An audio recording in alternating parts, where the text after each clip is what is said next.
Guys, we're going to talk about how to make an embouchure on the saxophone. So we're going to break it up into the bottom part of your mouth and the top part of your mouth. So when it comes to the bottom part of the mouth, it's important to remember that you're trying to impersonate someone who has no teeth. So imagine an old person with no teeth, and what you're going to do is you're going to pull your bottom lip over your bottom teeth like this. See how you can't see my teeth because my bottom lip is covering it up?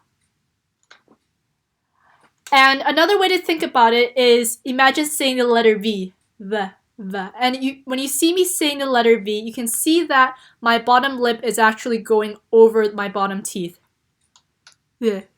Okay, so now we're going to take that and we're going to place it on our mouthpiece on the reed part.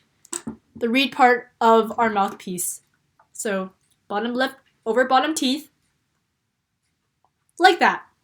And what's really important is that we watch out that we don't take our bottom teeth and we don't bite onto the reed part of our saxophone. So none of that.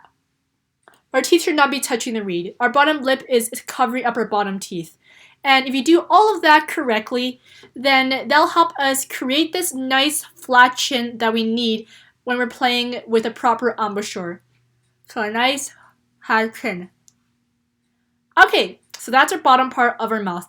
For the top part of our mouth, we need to make sure that the upper teeth acts like an anchor for a mouthpiece. So if you just look at this, I'm going to take my top teeth and place it on the top part of the mouthpiece. Like that. And unlike the bottom part, we have to make sure that our top lips don't cover up our top teeth. So none of this. That's not the proper way.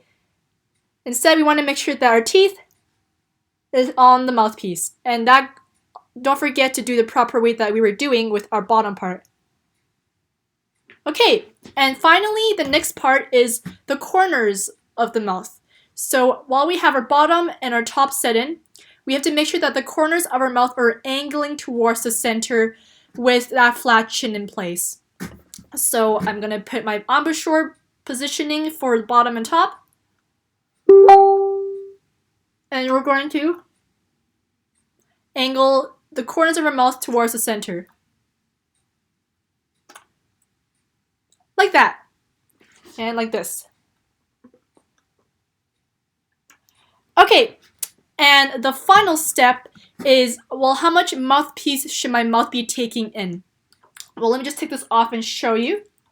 So on our mouthpiece and our reed, we can see that there's a spot where the reed touches the mouthpiece. And that is kind of your marker point that you want to keep in mind when placing your mouth. So let's just put this back on our instrument. And let's find that spot on our mouthpiece. So here on mine, it's here.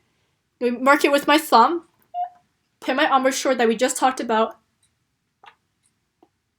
And go to that spot. Go up to that spot. And there you have it. You've got your embouchure all set and ready to go.